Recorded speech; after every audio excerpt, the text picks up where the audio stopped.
ओम सुवर्णवर्णाय नमः ओम संभाव्याय नमः ओम वर्णिताय नमः ओम वर्णसम्मुखाय नमः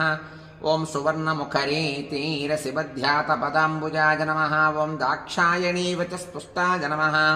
ओम दुर्व्यासो दृष्टिगोचराय नमः ओम अम्बरीषव्रतप्रीताय नमः ओम महाकृतिविभञ्जनाय नमः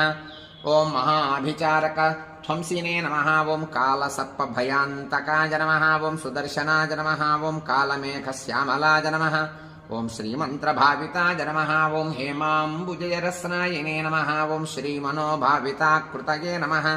ओम श्रीपदत्ताङ्गस्रग्विने नमः ओम श्रीकेलये नमः ओम श्रीनिधये नमः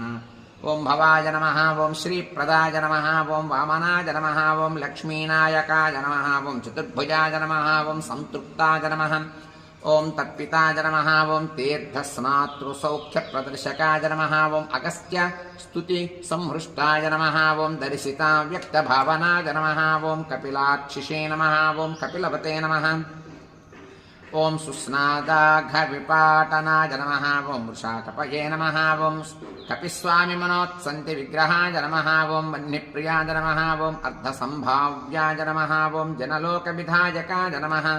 ओम वह्निप्रभाय नमः ओम वह्नितेजसे नमः ओम शुभाभीष्टप्रदाय नमः ओम यमिने नमः ओम वारुणक्षेत्रनिलयाय नमः ओम वरुणाय नमः ओम वारुणार्चिताय नमः ओम वायुस्थानकृतावासाय नमः ओम वायुगाय नमः ओम वायुसंभृताय नमः ओम यमान्तकाय नमः ओम अभिजननाय नमः ओम यमलोकनिवारणाय नमः ओम यमिनामग्रगण्याय नमः ओम संयमिने नमः ओम यमभाविताय नमः ओम इन्द्रोद्यानसमीपस्थाय नमः ओम इंद्रदृग्विषयाय नमः ओम प्रभवे नमः ओम यक्षरात्सरसीवासाय नमः ओम अक्षय्यनिधिकोशकृते नमः ओम स्वामितीर्थकृतावासाय नमः ओम स्वामिध्येयाय नमः ओम अधोक्षयाय नमः ओम वराहाद्यष्टतीर्थाभिसेविताङ्घ्रि सरोरुहाय नमः ओम पाण्डुतीर्थाभिषिक्ताङ्गाय नमः ओम युधिष्ठिरवरप्रदाय नमः ओम भीमान्तः करुणारूढाय नमः ओम श्वेतवाहन सख्यवते नमः ओम नकुलाभयदाय नमः ओम माद्री सहदेवाभिवन्दिताय नमः ओम कृष्णासपथसन्धात्रे नमः ओम कुन्ती स्तुतिरताय नमः ओम दमिने नमः ओम नारदादिमुनिस्तुत्याय नमः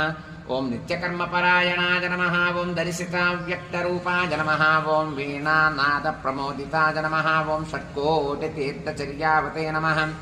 ओम देवतीर्थकृताश्रयाय नमः ओम बिल्वामलजलस्नायिने नमः ओम सरस्वत्यं